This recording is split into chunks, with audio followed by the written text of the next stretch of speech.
జిల్లాలో ప్రమాదకర స్థాయిలో ఉన్న ట్రాన్స్ఫార్మర్లపై విద్యుత్ శాఖ అధికారులు ప్రత్యేక దృష్టి సారించాలని ఎన్ఎస్యుఐ జిల్లా అధ్యక్షుడు కరీం డిమాండ్ చేశారు. చాకలిగుంట ప్రాంతంలో గుడి బడికి కూతవేటు దూరంలో ఎలాంటి రక్షణ కవచం లేని ట్రాన్స్ఫార్మర్ వద్ద పాఠశాల పిల్లలతో కలిసి ఆయన నిరసన తెలిపారు. ఈ సందర్భంగా కలిసిన మీడియాతో మాట్లాడుతూ తూర్పు పశ్చిమ నియోజకవర్గాల్లోని అనేక ప్రాంతాలలో ట్రాన్స్ఫార్మర్లను ఏర్పాటు చేసి ప్రజల ప్రాణాలను పణంగా పెట్టి విద్యుత్ శాఖ అధికారులు చోద్యం చూస్తున్నారని మండిపడ్డారు. తక్షణమే విద్యుత్ శాఖ అధికారులు, మున్సిపల్ శాఖ అధికారులు స్పందించకుంటే వారి కార్యాలయం ముట్టడి కార్యక్రమం కూడా చేస్తామని హెచ్చరించారు.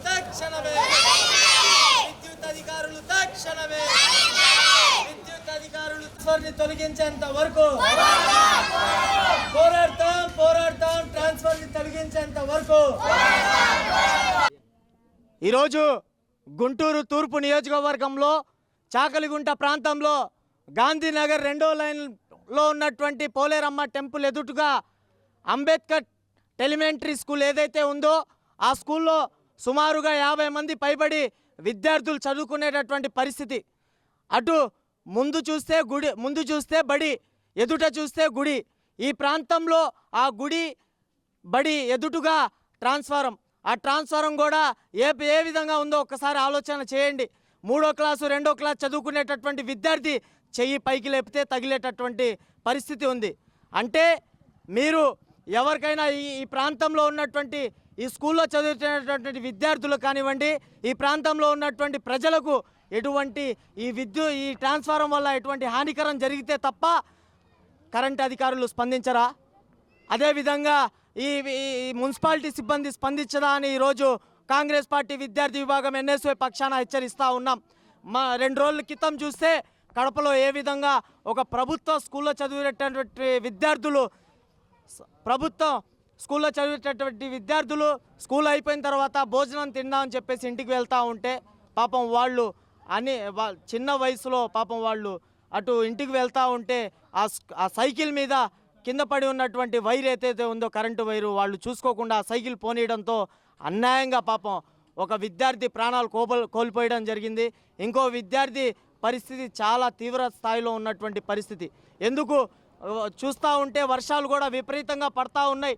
నిన్న రాత్రి గుంటూరు జిల్లా నగరం వ్యాప్తంగా కూడా పెద్ద ఎత్తున వర్షాలు పడినటువంటి పరిస్థితి. ఎక్కడ పడితే అక్కడ ఆ స్తంభాలు ఉన్నటువంటి పరిస్థితి. ఆ స్తంభాలకి ఆటోమేటిక్గా కరెంటు పాస్ అవుతున్నటువంటి పరిస్థితి. అటువంటి సమయంలో ఈ విధంగా కళ్ళ కట్టినట్టు గత అనేకమైన సార్లు మేము ఏఈ గారిని, విద్యుత్ అధికారులను, అదేవిధంగా మున్సిపాలిటీ సిబ్బందిని ఈ యొక్క విషయం మీద అనేకమైనటువంటి సార్లు కలవడం జరిగింది. ఈ విషయాన్ని ఎందుకు స్పందించారో చెప్పాల్సినటువంటి అవసరం, బాధ్యత మీ అధికారులకు ఉంది. ఏ విధంగా అయితే మీరు దీన్ని పట్టించుకోకుండా ఎక్కడ మార్చడం కానీ లేకపోతే ఇక్కడ నుంచి తొలగియడం కానీ చెయ్యకపోతే ఎన్ఎస్ఏ పక్షాన చలో విద్యుత్ శాఖ అధికారులు కార్యాలయం, అదేవిధంగా మున్సిపాలిటీ కార్యాలయాన్ని ముట్టడిస్తామని చెప్పేసి ఈ సందర్భంగా కూడా హెచ్చరిస్తూ ఉన్నాం. అనేకమైన రేపు ఆదివారం చూస్తే ఈ ప్రాంతంలో అమ్మవారి కొలుపులు ఉన్నాయి. కొలుపుల్లో ఈ ప్రాంతం నుంచే కాకుండా పక్క ప్రాంతాల నుంచి గుంటూరు నగర వ్యాప్తంగా కూడా జిల్లా వ్యాప్తంగా కూడా ఈ కొలుపులు చూడడానికి వందలాది మంది ప్రజలు ఇక్కడ విచ్చేసేటటువంటి పరిస్థితి. ఇటువంటి సమయంలో కూడా రేపు వందలాది మంది ప్రజలు పాల్గొనేటటువంటి ఈ యొక్క కొలుపుల్లో కూడా ఇక్కడ ట్రాన్స్ఫారం ఏ విధంగా ఉందో చూడండి.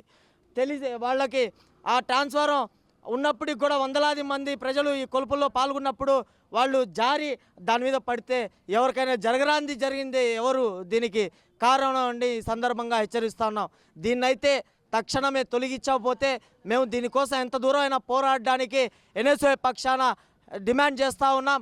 అదేవిధంగా విద్యుత్ అధికారులకు, మున్సిపాలిటీ సిబ్బందికి కూడా హెచ్చరిస్తూ ఉన్నాం.